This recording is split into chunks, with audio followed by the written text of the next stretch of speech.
Good afternoon. This is King James Live, and this is Ezekiel 17.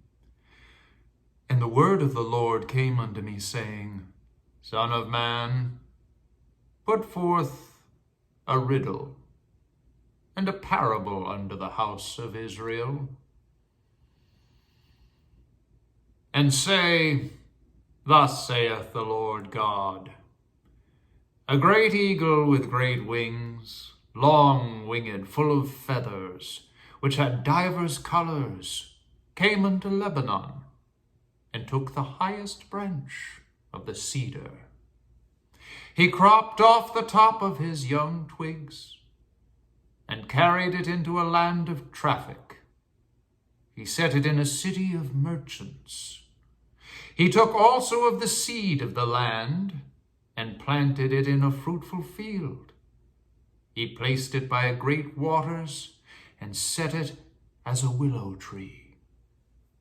And it grew, and became a spreading vine of low stature, whose branches turned toward him, and the roots thereof were under him. So it became a vine, and brought forth branches, and shot forth sprigs. There was also another great eagle, with great wings and many feathers, and behold, this vine did bend her roots towards him, and shot forth her branches toward him, that he might water it by the furrows of her plantation.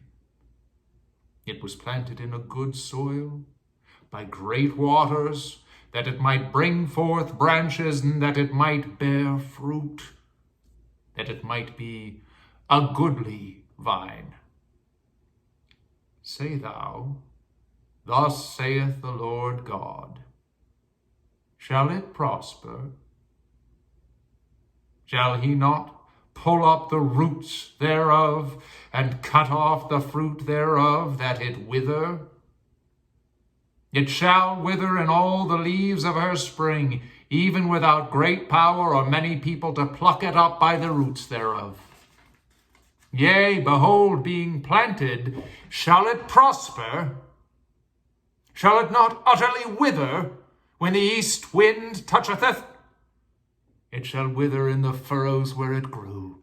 Moreover, the word of the Lord came unto me, saying, Say now to the rebellious house, Know ye not what these things mean? Tell them, Behold, the king of Babylon is come to Jerusalem, and hath taken the king thereof and the princes thereof, and hath led them with him to Babylon, and hath taken of the king's seed, and made a covenant with him, and hath taken an oath of him. He hath also taken the mighty of the land, that the kingdom might be base, that it might not lift itself up, but that by keeping of his covenant it might stand.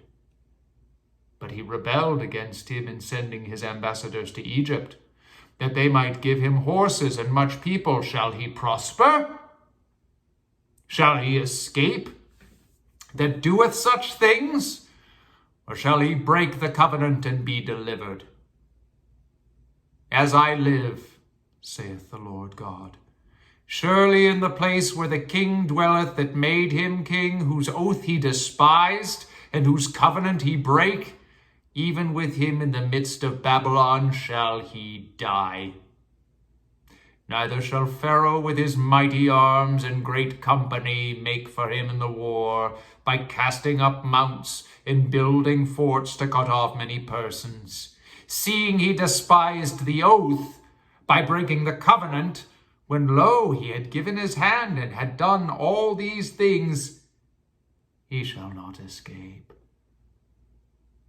Therefore, thus saith the Lord God, As I live, surely mine oath that he hath despised, and my covenant that he hath broken, even it will I recompense upon his own head. And I will spread my net upon him, and he shall be taken in my snare. And I will bring him to Babylon, and I will plead with him there for his trespass that he hath trespassed against me. And all his fugitives with all his bands shall fall by the sword.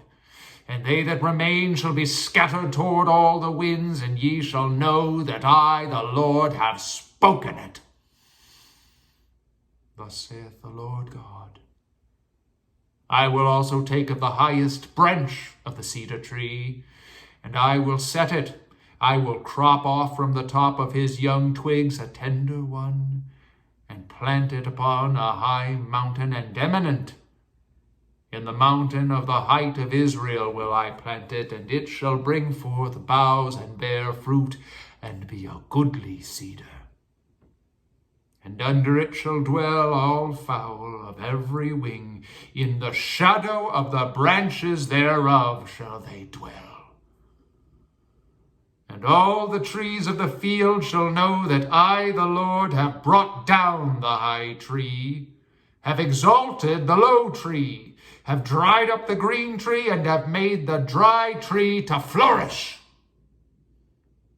I, the Lord, have spoken it, and have done it.